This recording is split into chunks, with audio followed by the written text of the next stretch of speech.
Doha Qatar میں ایک science کا طالب علم رہا ہوں، تو سائنس کے استاد کی حیثیت سے وہاں پہ اپنی خدمات کو پیش کر رہا تھا۔ تو اکثر و بیشتر سمندر کے کنارے یہ خیال آتا تھا کہ اے دریا نہ کر پل بسمار مرے، اے دریا نہ کر پل بسمار مرے، ابھی کچھ لوگ رہ گئے ہیں اس پار میں۔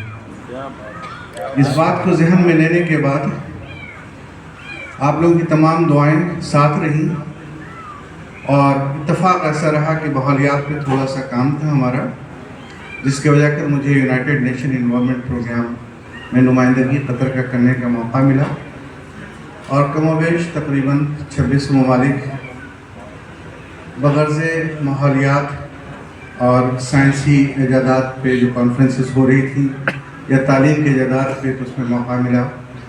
جاپان پہنچنے کے بعد میرے ذہن میں ایک بات آئی کہ جاپانی بچوں سے جب ہم نے بات کرنا شروع کیا، ایسا نہیں تھا کہ ان بچوں کو انگریزی نہیں آتی تھی، لیکن انہوں نے بھرپور کوشش اس بات کی کہ وہ ہمیں جاپانی سکھا دیں بجائے اس کے کہ وہ انگریزی میں بات کریں۔ پھر یہ خیال آیا کہ جب تک کہ ہم 2-4 جملے انگریزی میں نہیں بول دیتے ہیں، تب تک ہمیں قوم پڑھا لکھا تسلیم کرنے کو تیار ہی نہیں ہوتی۔ دوسرا جو مجھے کینٹکی ایک شہر ہے یو ایس کا، جو آپ نے KFC کینٹکی فرائیڈ چکن کا نام سنا ہوگا، اس شہر میں ایک کانفرنس میں جانے کا موقع ملا، اور اس کانفرنس میں جب گئے تو وہاں ایک پرانا سوئچ تھا جو آن آف کرنے کا ہوتا ہے، جس میں انڈیکیٹر نہیں تھا، اور رات میں اٹھنے کا موقع ملا مجھے۔ تو جب میں اٹھا اور سوئچ کو آن کیا تو یقیناً تمام سوئچ سے اسپارک نکلتا ہے، اس دن بھی اسپارک نکلا تھا، لیکن وہ اسپارک ایسا تھا جو بہت ویزیبل تھا۔ تب مجھے یہ خیال پختہ ہو گیا میرا کہ اندھیرا چاہے کتنا گھپ ہو، ایک چھوٹی سی چنگاری بھی اپنا اثر دکھا کے رہے۔ بے شک۔ اور یہ بات ذہن میں آئی، اور پھر ہمارا بچپنا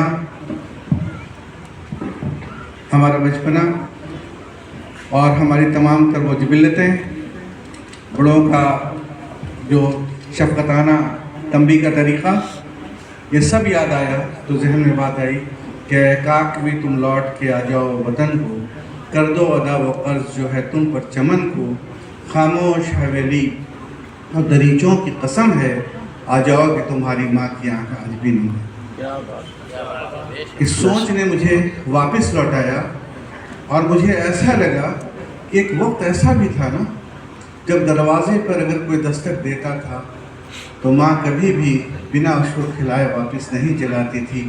وہ کیا دن تھا جب وہ گوئٹھے سے اور لکڑیوں سے چولہا جلاتی تھی، کسی نہ کسی بہانے سے پڑوس کے گھر بھی چلی جاتی تھی، اگر کسی کے آنگن سے دھواں نہ نکلا تو اس کے گھر کچھ سوغات بھی پہنچاتی تھی، شام ہو جانے پر وہ سب کا بستر بھی لگاتی تھی، اور فجر سے پہلے سب کو وہ جگا بھی دیا کرتی تھی۔ یہ سب کے سب کہاں سو گئے، یہ سب کے سب کہاں کھو گئے؟ پتہ چلا کہ وہ سب جا کے قبروں میں سو گئے۔ اس تہذیب کو کیسے واپس لایا جائے، اس تمدن کو کیسے واپس لایا جائے، اس پورے مضبوط ارادے کے لوگوں کو کیسے تراشا جائے؟ صرف باتیں کہنے سے یہ زمانہ بدل گیا، لوگ خراب ہو گئے، تہذیب بدل گئی، ہم نے اس کے لیے کیا کیا؟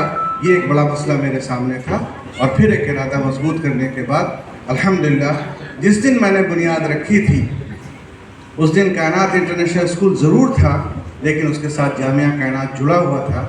ہمارے سید راک امام صاحب عربک کے جانکار ہیں، اور جامعہ کا مطلب ہی یونیورسٹی ہوتا ہے۔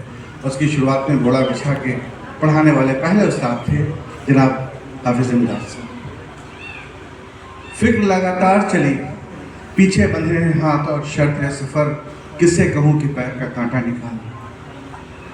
میرا تو عزم ہے کہ ہواؤں میں جلائیں گے چراغ، انہیں یہ ضد ہے کہ اجالا نہیں ہوا، لیکن پھر بھی مجھے کوئی اس کی فکر نہیں ہوئی۔ اور آج وہ دن آ گیا کہ آج پہلا بچہ اپنے عصری تعلیم کو مکمل کرتے ہوئے حفظ قرآن کی سعادت سے وہ مشرف و امان ہوا۔ لہٰذا وقت کم ہے، کیونکہ تمام امام صاحبان عشاء کے لیے گھڑی دیکھ رہے ہیں۔ میں تو یہ سمجھا تھا کہ آج